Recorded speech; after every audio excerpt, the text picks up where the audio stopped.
지금 이 시간은 사망에서 구속이라는 제목으로 하나님의 말씀을 전하겠습니다.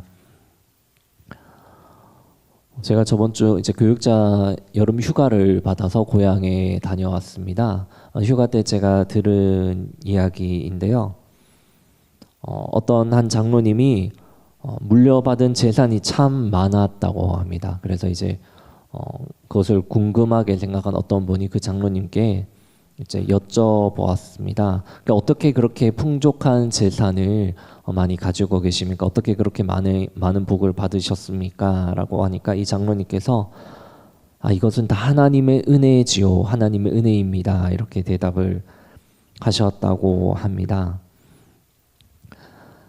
하지만 제가 이 장로님에 대한 이야기를 들어보니 이 장로님의 상황에서는 결코 하나님의 은혜라는 이 표현을 붙여서는 안 되는 상황이었습니다.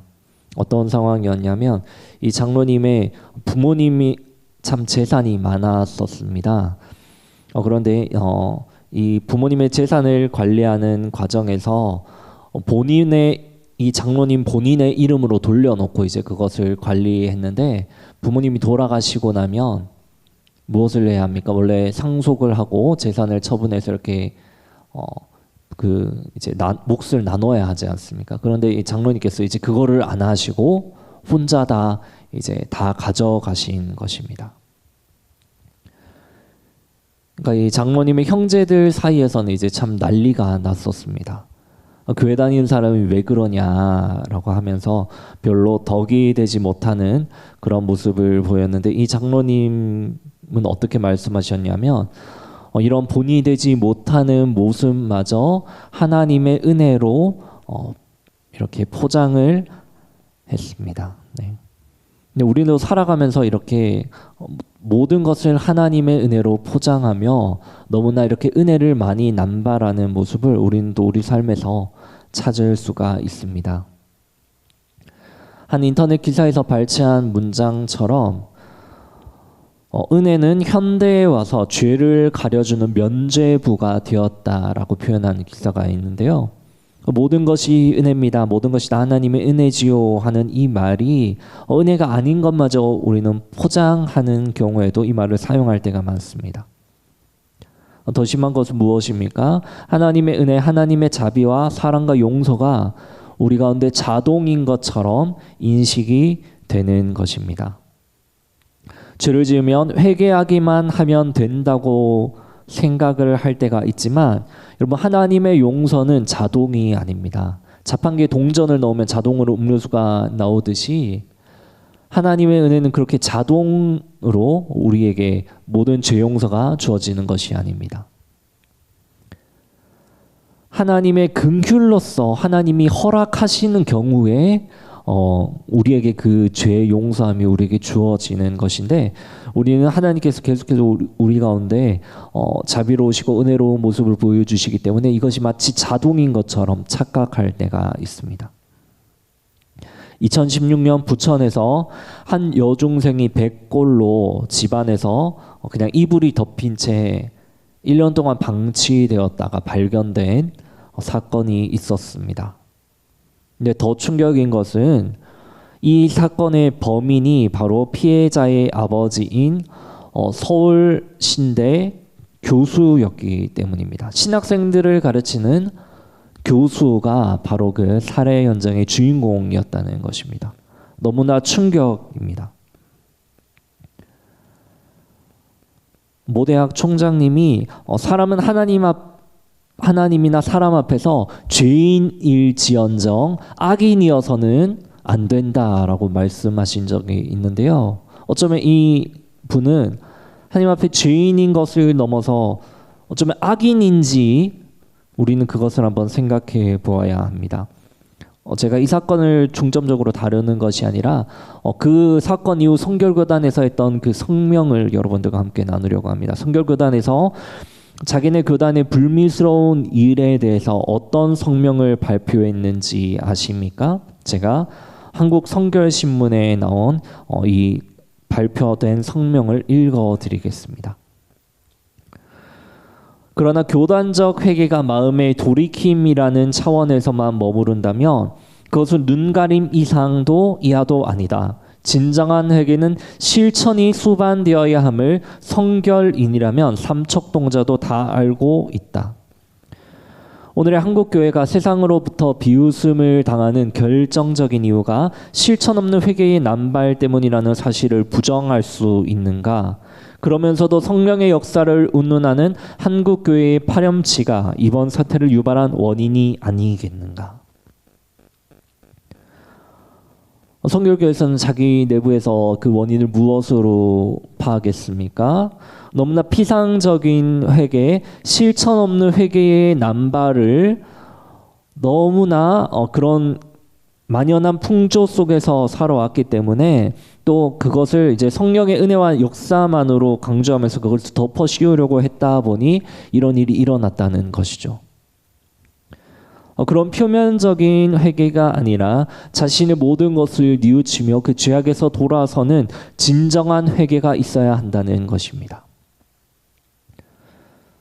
그래서 리처드 백스터 목사님이라는 분이 이제 말씀을 하십니다. 오늘날 강단에서 회개를 촉구하는 메시지, 여러분 회개해야 삽니다. 조금 더 강력하게 말해서 회개 안 하면 여러분들 심판당합니다. 여러분들 죽습니다. 이렇게 강력하게 말하는 설교가 점점 잊혀져 간다는 것입니다. 아니, 이 목사님 어떻게 말씀하시냐면 제정신인 설교자라면 그렇게 말을 하지 않을 것이라는 것이죠. 성도들이 싫어하기 때문입니다. 제가 이 목사님의 글을 읽어드리겠습니다. 제정신인 설교자라면 그렇게 말을 하지 않을 것이다. 그런데도 당신을 지옥에서 건져내기 위해 복음을 전하는 설교자들에게 컹컹 짖어대며 그런 설교 때문에 오히려 절망하게 된다고 불평한다. 우리가 이 말씀을 전하는 것이 정말로 당신을 절망으로 몰아넣기 위함인가? 아니다. 오히려 회개하지 않는 사람들이 반드시 지옥에 가듯 회개한 사람들은 반드시 천국에 갈 것이라는 이 말이 진리임을 일깨우기 위해서이다. 회개하며 산다는 것은 회개하지 않으면 죽는다는 것만큼 확실한 진리이다. 오늘 호세아 13장의 본문에서도 이런 동일한 메시지를 우리에게 전하고 있습니다. 호세아 13장에서 이스라엘의 모습은 어떠합니까?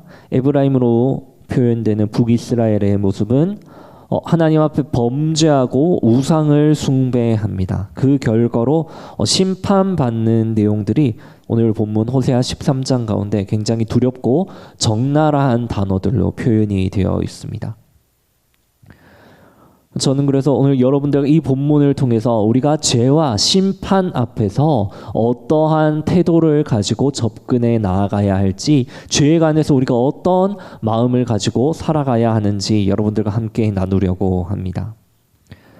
하지만 이 호세아 13장 안에 상당히 많은 내용이 담겨져 있기 때문에 저는 모든 내용을 다 다루지는 못하고 12절에서 14절의 말씀 을 중심으로 여러분들과 함께 이 부분을 중심으로 오늘 말씀을 나누려고 합니다.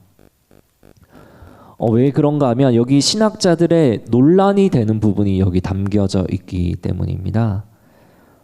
아는 선배 목사님께서 설교가 준비가 잘 되지 않거나 설교 내용이 떠오르지 않으면 주일이 되는 토요일 저녁에 어디 먼 곳으로 도망가고 싶어진다는 말씀을 저에게 하신 적이 있습니다. 제가 어제 설교를 준비하면서 설교가 참 신학자들끼리 어려운 논쟁도 많고 참 어려운 부분이 많아서 제가 도망가고 싶었다는 것은 아니고요. 제 마음 깊은 곳에서 한번 그런 마음이 이렇게 미세하게 한번 올라온 적이 있습니다. 네, 여러분, 저는 도망가면 안 되겠죠. 오늘 대면 예배를 오랜만에 기대하고 나오신 우리 성도분들이 많기 때문에 제가 도망가지 않기 위해서 정말 많은 자료를 찾아보면서 오늘 이 강단에 섰습니다. 오늘 본문 12절에서 14절에 있는 논란이 바로 이것입니다. 14절을 보시면 사망아 내 재앙이 어디 있느냐, 수월아 내 멸망이 어디 있느냐라는 구절이 나와 있습니다. 근데 이 구절을 신약에 가면 바울이 고린도전서에서 인용을 합니다. 근데 바울은 마치 이 구절이 사망의 권세가 멸해진 것처럼 긍정적인 의미로 고린도전서에서 사용을 합니다. 고린도전서 15장 54절에서 57절을 보시면 이 썩을 것이 썩지 아니함을 입고 이 죽을 것이 죽지 아니함을 입을 때에는 사망을 삼키고 이기리라 기록된 말씀이 이루어지리라. 사망아 너의 승리가 어디 있느냐, 사망아 너의 쏘는 것이 어디 있느냐. 사망이 쏘는 것은 죄요 죄의 권능은 율법이라. 우리 주 예수 그리스도로 말미암아 우리에게 승리를 주시는 하나님께 감사하노니라고 바울은 기록을 합니다. 바울은 굉장히 사망을 이기신 좋은 의미로 이 구절을 인용하는데, 호세아 원래 이 문맥을 보시면 그렇게 긍정적인 문맥이 아닙니다. 14절을 제가 아까 읽었었는데 14절 마지막을 보시면 뉘우침이 내 눈 앞에서 숨으리라 라고 되어 있습니다. 그러니까 뉘우침, 회개하는 그 모습을 내 눈이 보지 않겠다는 것입니다. 하나님의 눈이.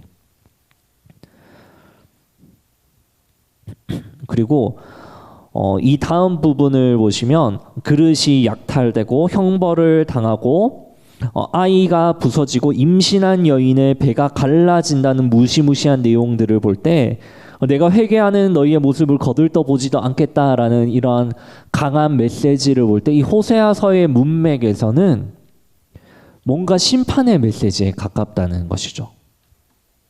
그래서 학자들은 이 구절을 이렇게 수사적으로 이해를 합니다. 사망아 너의 승리, 그러니까 이게 원어가 가시인데요. 사망아 너의 가시가 어디 있느냐, 사망아 너의 파멸이 어디 있느냐. 이 구절이 사망아 너의 파멸과 가시를 얼른 가져와서 이 에브라임을 심판하라는 사망을 다시 격려하면서 촉구하는, 어서 이곳으로 오라고 촉구하는 이러한 메시지로 신학자들은 해석을 합니다. 그러니까 여기에 딜레마가 있는 것이죠. 이 표현을 바울이 해석했던 것처럼 긍정적인 표현으로 보면 어떻게 됩니까? 문맥, 호세아의 문맥상 너무나 부정적인 문맥에서 흐름과 어울리지 않는 문제가 있습니다. 하지만 또 부정적인 표현으로 보면 어떻게 됩니까? 또 어떤 문제가 있냐면 저희는 성경의 무호성과 영감성을 믿지 않습니까? 그런데 이제 바울이 이 부정적인 표현을 긍정적인 표현으로 잘못 갖다 썼다고 하게 되면 어떤 문제가 있냐면 바울이 기록한 이 성경에 오류가 있는 것을 인정하게 되는 꼴이 됩니다. 성경의 영감성을 해치게 되는 것이죠. 그렇다면 이 문제를 우리는 어떻게 해결해야 합니까? 결론부터 말씀드리면 오늘 이 14절의 이 부분은 부정적인 그런 하나님의 메시지가 많습니다. 심판의 그 의미가 맞습니다. 12절을 보셔도 에브라임의 12절을 보시면 에브라임의 불의가 봉함되었고 그 죄가 저장되었다라고 해서 불의가 봉함되었으면 나의 불의가 이제 없는 것 아닌가라고 이렇게 생각하시는 분들이 계실지 모르겠는데, 원어를 보면 에브라임의 불의가 묶였다라는 표현인데 문서를 보관하는 그 보관 두루마리에 문서를 넣고 묶어버리는 표현을 의미합니다. 그러니까 그 안에 있는 것이 사라지는 것이 아니고 그냥 뭔가 덮인 겁니다. 뭔가 묶인 것이고, 죄악이 간직되었다라고 하는데 죄가 없어진 것이 아니라 죄는 남아 있지만 그대로 보존되어 있는 것입니다. 그러니까 결론부터 이 14절 또 12절의 말씀은 부정적인 하나님의 그 심판의 메시지, 크고 두려운 심판을 선포하는 메시지인데, 그렇다면 바울은 잘못 인용한 것일까요? 아닙니다. 바울은 굉장히 구약 성경에 능통하고 고등교육을 받은 똑똑한 사람이었습니다. 히브리어에 있는 깊은 미세한 뜻마저 알고 그것을 캐치해내고 헬라어로 신약 성경을 기록할 때 굉장히 정확한 언어로 그것을 표현한 사람이 바로 바울입니다. 그럼 왜 바울은 이 부정적인 의미의 구절을 알고도 왜 고린도 전서에서 긍정적인 의미로 이것을 사용했을까요? 정답을 말씀드리면 부분적으로 13장의 메시지 안에서는 크고 두려운 심판의 메시지가 맞습니다. 13장까지만 보면 부정적인 의미입니다. 하지만 13장을 지나서 14장까지 가면 여러분 14장부터 무슨 내용이 나오냐면 하나님의 언약과 은혜와 회복에 대한 약속이 나타나기 시작합니다. 14장까지 호세아 전체의 큰 문맥 안에서는 호세아 성경은 하나님의 긍휼을 표현하고 있습니다. 결론에 가면 심판 대신 하나님의 은혜가 임하기 때문에 이 13장 14절의 말씀 사망아 내 재앙이 어디 있느냐 수월아 내 멸망이 어디 있느냐는 이 구절은 호세아를 다 읽고 나면 부정적으로만 사용되지 않는 것을 알게 되는 것이죠. 마지막에 긍정적인 하나님의 용서와 은혜로 마무리되기 때문입니다. 그래서 바울은 호세아 전체의 문맥을 알고 이 구절을 죽음의 권세를 깬 예수 그리스도께 연결해서 말하게 됩니다. 신학자들의 표현으로는 이 13장 14절의 말씀은 마지막 판결의 말이 아닙니다. 판결은 14절에 있습니다. 14절 마지막에 뉘우침이 내 눈앞에서 숨으라고 했는데 14장에 가면 우리 하나님의 인자한 눈은 회개하고 뉘우치는 그 자기 백성들의 모습을 외면할 수가 없었던 것이죠. 그래서 호세아 14장에 나올 하나님의 자비하심은 오늘 본문 곳곳에서도 희미하게 자기를 찾으라는 그러한 목소리로 우리에게 발견이 됩니다. 오늘 본문에서 하나님이 계속해서 왕의 이야기를 하십니다. 너희가 왕을 원했는데 내가 분노함으로 세우라고 했고 내가 분노함으로 그 왕을 또 폐하라고 했다. 너희의 왕이 이제 어디에 있느냐? 나 외에는 다른 구원자가 없다. 이런 내용을 13장 가운데 계속 말씀하십니다. 하나님이 이 말씀을 하시는 의도가 무엇일까요? 너희의 진정한 왕이 누구인지 그것을 알고 깨달으라는 것입니다. 지금이라도. 심판이 선언되는 지금 이 순간에라도 진정한 왕이 누구인지 알고 그 왕에게 돌아오라는 것입니다. 그 왕을 누구인지 기억하라는 것입니다. 하지만 이스라엘은 어떻습니까?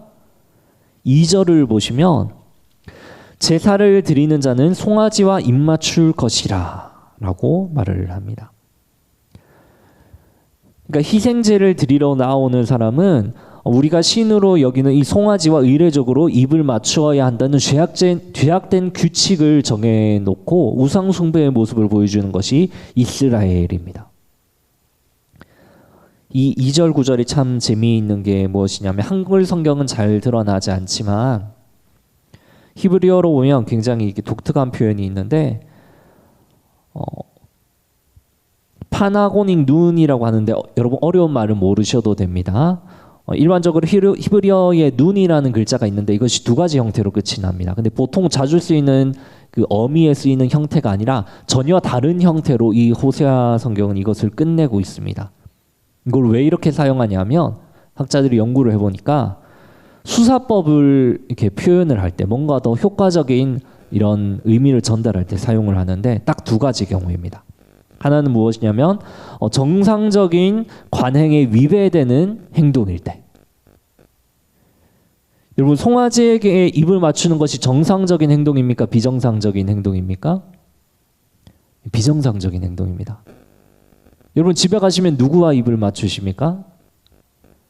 나의 배우자나 아니면 또 내가 사랑하는 자녀들을 보면 예뻐서 입을 맞추시죠. 여러분 송아지에게 입을 맞추십니까? 그것도 금속으로 된 송아지에게 너무나 비정상적인 행동임을 호세아 선지자는 이렇게 수사법을 통해서 말하고 있는 것입니다. 두 번째 경우는 무엇이냐면 강한 감정의 표현입니다. 이 경우는 이제 혐오감에 해당이 되는데요. 송아지 우상 숭배자들이 금송아지에게 입을 맞추는 것은 굉장히 역겨운 행동이라는 것이 호세아의 생각입니다. 호세아가 볼 때는 이 금송아지에 입을 맞추는 것은 정상도 아니고 역겨운 행동인 것이죠. 하지만 너희가 지금 하고 있는 행동들이 역겹고 비정상인 걸 모른다고 지적하고 있는 것입니다. 너희는 가짜 왕을 쫓고 있어. 너희는 이제 진짜 왕을 찾아야 돼. 지금이라도 돌아와. 그리고 하나님은 마지막 경고로 하나님의 심판을 행하십니다. 어떠한 심판입니까? 8절을 보시면 염통이 찢기고 심장이 이렇게 찢기는 것이죠. 그리고 16절 칼에 엎드려지고 아이가 부서지고 임신한 여인의 배가 갈라집니다. 이것은 무엇입니까? 자신의 배가 점점 부르게 되어서 마음이 높아져서 우상을 숭배하고 하나님을 잊어버린 이스라엘이 당해야 하는 결과입니다.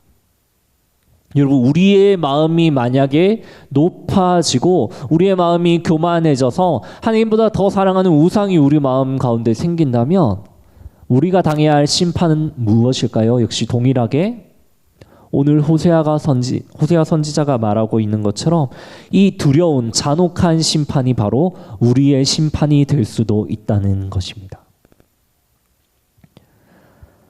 호세아 선지자는 계속해서 왕정의 실패를 이야기합니다. 미래에 심판받아야 할 이유를 호세아는 과거의 범죄와 현재의 지속적인 우상 숭배를 통해서 이야기를 하는데요. 호세아에 어떠한 내용들이 나왔습니까? 베델에서의 죄악된 제사들이 있었습니다. 희생 제사를 잘못 드리는 그런 모습들을 또 지적을 합니다. 또 국가적인 차원에서 우상 숭배의 죄악을 이야기를 합니다. 이것을 통해서 무엇을 이야기하고자 하는 걸까요?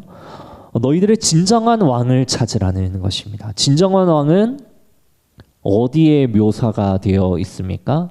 저희가 호세아 성경을 계속해서 1장부터 살펴보았는데 호세아 1장 11절에 가면 한 우두머리가 나옵니다. 진정한 왕에 대해서 호세아 성경에서 이야기를 하고 있는데 제가 읽어드립니다. 이에 유다 자손과 이스라엘 자손이 함께 모여 한 우두머리를 세우고 그 땅에서부터 올라오리니 이스라엘의 날이 클 것이미로다.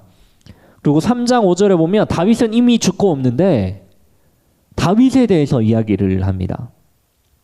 그 후에 이스라엘 자손이 돌아와서 그들의 하나님 여호와와 그들의 왕 다윗을 찾고 마지막 날에는 여호와를 경외함으로 여호와와 그의 은총으로 나아가리라.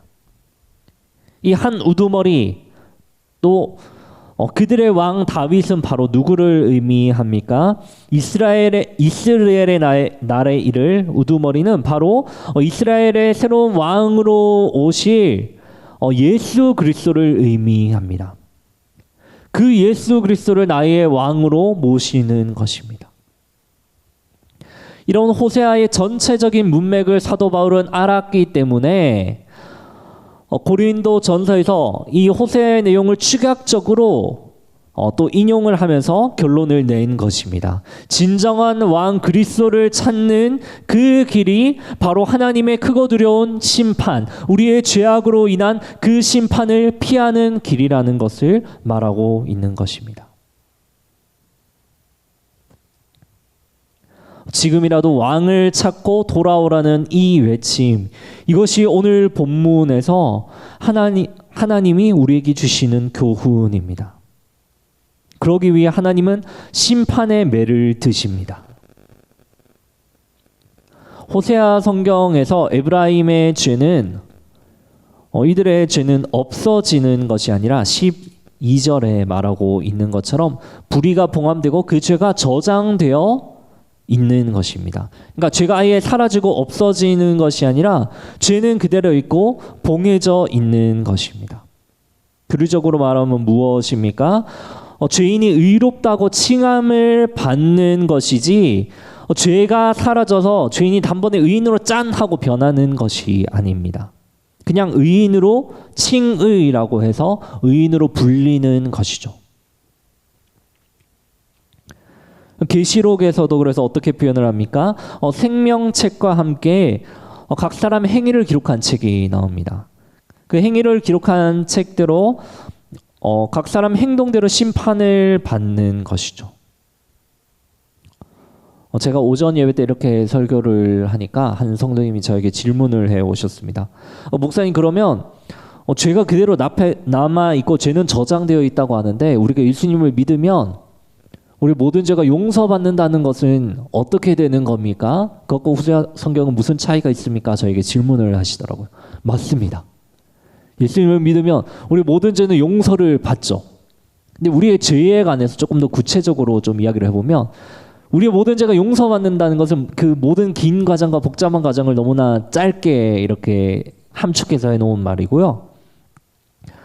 죄라는 것이 어떤 것이 있습니까? 죄에 대한 죄책이 있고 죄의 오염이 있고 우리의 의지가 오염당하는 오염이 있고 죄의 형벌이 있고 세 가지가 있습니다. 근데 죄의 형벌 같은 경우는 어떻게 됩니까? 우리의 모든 죄의 형벌 심판은 언제 받게 되냐면 하나님 앞에 그 주님의 심판대 앞에 섰을 때 최종적으로 받게 됩니다. 근데 그때 어떻게 되냐면 하나님께서 우리의 행동을 눈 감아 주시고 너는 죄가 없어라고 심판해 주셔야 우리의 모든 죄가 청산이 되고 완전히 이 청산 절차가 끝나는 것입니다. 근데 무엇입니까? 예수 그리스도를 믿는 자들에게는 또 그들에게 약속으로 성령의 보증을 주셨으니까 그 이름을 믿는 자들에게는 마치 티켓 같은 것이 하나 생긴 것이죠. 이게 어렵기 때문에 제가 쉽게 설명해 보겠습니다. 여러분, 상계동에서 가장 유명한 것이 무엇인지 아십니까? 제가 당근마켓에서 도봉구 주민과 컴퓨터 부품을 거래했는데 나이 많은 할아버지가 나오셨는데 노원구로 상계동으로 제가 있는 곳으로 오라고 하니까 이 할아버지가 뭐라고 하시냐면 제 상계동에서 아는 거는 복권 1등한 집 거기밖에 없습니다 그러시더라고요. 여러분, 상계동은 굉장한 명물을 여러분은 깨닫지 못하시지만 굉장한 명물을 보유하고 있는 것입니다. 여러분 상상해 보십시오. 그 복권집에 가서 여러분 복권을 샀는데 복권 1등이 당첨되었습니다. 여러분, 복권은 내가 들고 있는데 여러분 내 통장에 돈이 들어왔습니까? 안 들어왔습니까? 아직 안 들어왔죠. 근데 내 기분은 좋습니까? 안 좋습니까? 기분은 너무 좋은 거죠. 왜? 나는 복권 당첨 1등이 당첨금이 나에게 올 것이기 때문에. 이것이 바로 무엇이냐면 예수 그리스도의 죄의 용서입니다. 모든 죄의 청산 절차는 무엇이냐면 죄의 형벌은 하나님께서 무죄 선언을 마지막 날에 우리에게 해주시면은 선언되면서 우리의 죄가 없이 모든 형벌을 우리가 면제받는 것이지만 그리스도를 믿는 자들에게는 주님께서 이미 너희들의 모든 죄가 용서받았다고 선언을 해주십니다. 이것은 무엇과 같냐면 이 복권과 같습니다. 복권을 내가 가지고 있으면 나는 복권 1등 당첨된 이 금액을 가지고 있는 것과 똑같은 거죠. 실제로 나에게 돈이 없더라도. 마지막에 그 농협 본점에 가서 복권 당첨금 찾으러 왔습니다 할 때 나에게 돈이 들어오지만 나는 이미 그 돈을 가지고 있는 것과 같은 의미인 것이죠. 그래서 우리는 무엇입니까? 죄인이지만 의인으로 불릴 수 있는 것입니다. 마지막 주님의 심판대 앞에 가서 저를 예로 들어보겠습니다. 진 목사, 너의 행동을 보니까 너의 행동들을 기록한 책을 보니까 너 죄인이네. 너 이런 죄를 지었지. 너 그러면 이 죄의 형벌대로 너는 벌을 받아야 돼. 지옥에 가야 해. 근데 그때 어떻게 됩니까? 총신대 문병호 교수님의 이제 표현인데 눈 감아 주신다는 표현이 있습니다. 눈 감아 주신다는 표현. 내가 근데 예수님을 보니까 예수님이 그때 날 변호해 주시겠죠. 그 예수님의 증언을 듣고 변호를 들어보니까 하나님이 진 목사 너는 죄인이지만 너희의 죄를 내가 눈 감아 줄게. 너는 죄인이지만 내가 의인으로 내가 인정해 줄게 하면서 우리의 죄악을 봉해 주시는 것입니다. 호세아는 어쩌면 말씀을 감동하신 성령의 그 감동으로 인해 이 두 가지 측면을 모두 알았는지도 모릅니다. 사망아 너희의 재앙이 어디에 있느냐 이 구절이 좁은 문맥에서는 크고 두려운 심판의 메시지로 쓰이지만 넓은 문맥에서는 결론적으로 은혜의 메시지이기 때문에 호세아는 이것을 기록한 것이고 동일한 성령을 받은 사도 바울 또한 기가 막히게 그것을 캐치하고 고린도전서에 남겨놓은 것이죠. 여러분, 이런 사람들의 정체성이 바로 무엇이냐면 용서받은 죄인 그리스도인입니다. 여러분, 우리가 은혜를 남발할 수 있을까요? 하나님의 자녀로 거듭난 자들이 계속해서 죄 가운데 거할 수 있을까요? 이미 심판의 선포가 내려지고 형이 집행되기 직전인데 어떻게 태연할 수가 있습니까? 주님의 심판대 앞에서. 은혜는 결코 죄를 가볍게 여기는 마음으로 받아들일 수 있는 것이 아닙니다. 오히려 나의 심판 때문에 통렬한 마음으로 나의 죄악을 뉘우치면서 나 자신의 그 멸망 앞에서 좌절하는 경험이 우리에게 필요한 것입니다. 가장 낮은 모습으로 주님의 용서하심만을 기대하면서 겸손히 있어야 하는 것이 바로 용서받은 죄인, 하나님께서 눈 감아 주신 죄인들의 모습입니다. 그래서 바울도 어떻게 고백을 합니까? 빌립보서 3장 12절에서 내가 이미 얻었다 함도 아니요 온전히 이루었다 함도 아니라 오직 내가 그리스도 예수께 잡힌 바 된 그것을 잡으려고 달려가노라.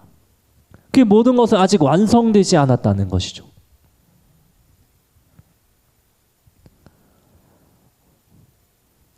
제가 계속해서 좌절이 필요하다고 이야기를 하는데요. 서론에서도 강단에서 회개하는 메시지를 선포하면 성도들이 좌절을 겪는다고 하는데 고등부 수련회 때 있었던 일을 말씀드리겠습니다. 제 고등부 수련회 가운데 신앙 상담 시간을 이렇게 진행을 했습니다. 무엇이든 물어보세요 하면서 신앙과 아이들의 고민을 이렇게 받아서 제가 성경적인 이 테두리 안에서 답변해주는 시간을 가졌는데 한 아이가 익명으로 고민을 올렸습니다. 목사님, 저는 부모님 따라서 교회를 오랫동안 다녔는데 그렇게 예배를 드리고 찬양을 하고 말씀을 보고 해도 아직까지 하나님이 살아계신지 잘 모르겠어요. 목사님, 나는 하나님을 만날 수 있을까요? 나는 하나님을 만나려면 과연 어떻게 해야 할까요? 나에게도 하나님은 과연 만나 주실까요? 라고 하는 그러한 고민을 올렸습니다. 자신이 하는 노력들이 자신이 없다는 것이죠. 말씀과 찬양과 기도를 해도 아직까지 잘 모르겠다는 것입니다. 제가 그 친구에게 뭐라고 대답을 했을까요? 설교 시간에 졸지 말고 설교 잘 들어? 기도 열심히 나와서 해? 그럼 만나 주실 거야. 이렇게 대답을 했을까요? 제가 고등부 아이들을 상담하면서 느낀 것이 무엇이냐면 아이들이 가장 싫어하는 대답이 뭐냐 하면 말씀 봐, 기도해, 이거라는 것입니다. 아이들은 현실적인 필요를 가지고 부모님에게 또 선생님에게 상담을 요청을 합니다. 그런데 선생님들의 답변과 부모님의 답변 항상 똑같다는 것이죠. 말씀 봐, 기도해. 저는 무엇이라고 대답을 했을까요? 계속 고민해라고 대답을 했습니다. 왜 그럴까요? 계속 그 고민을 놓지 마. 그 고민을 끝까지 붙잡고 계속해서 하나님께 매달려. 그럼 하나님 만나 주실 거야. 기도 시간에 하나님 진짜 살아계시면 나를 만나 주십시오 하고 계속해서 부르짖으라고 했습니다. 아니 거기서 더 나아가서 먼저는 좌절하는 것이 필요하다고 이 아이에게 대답을 해줬습니다. 왜 그렇습니까? 이 아이는 아직까지 하나님을 간절히 찾을 필요를 못 느끼는 것이죠. 좌절하지 않아 왔기 때문에. 아직 하나님을 만나지 않아도 내 인생은 살만한 겁니다. 근데 무엇입니까? 좌절하게 되면 완전히 상황이 달라지는 것이죠. 자신을 돌아보면서 자신의 마음을 깨닫고 자신의 죄악이 얼마나 무거운 것인지를 알고 그것을 자신의 마음을 계속 고민하는 가운데 저는 살펴보라고 요청을 했습니다. 그 죄악의 무거움, 그 심판의 무거움을 깨닫게 되면 내 힘으로 할 수 없다는 좌절이 밀려옵니다. 그때 무엇을 찾을까요? 그때서야 내 힘으로 할 수 있는 것 다 내려놓고 주님을 찾게 되는 것이죠. 여러분, 너무나 이런 무서운 심판 앞에서 피할 수 없는 심판 앞에서 우리는 무엇이 필요합니까? 좌절이 필요합니다. 그것이 바로 신앙의 출발입니다. 그래서 루터는 이런 죄악된 우리 자신을 가리켜서 그리스도인은 의인인 동시에 죄인인 존재라고 그렇게 정의했습니다. 그리스도인은 죄된 의인이기에 죄 짓는 것은 당연하다는 죄의 낙관주의를 인정하는 것도 아니다. 완전한 의인과 완전한 죄인 사이에 낀 갈등하는 존재가 되어서 죄 때문에 고민하면서 살아가는 존재가 바로 그리스도인이라고 루터는 이야기를 합니다. 무엇입니까? 그냥 모든 것을 용서받았기 때문에 죄악을 당연하게 저질러서는 안 된다는 것이죠. 은혜로 그것을 덮어서는 안 된다는 것입니다.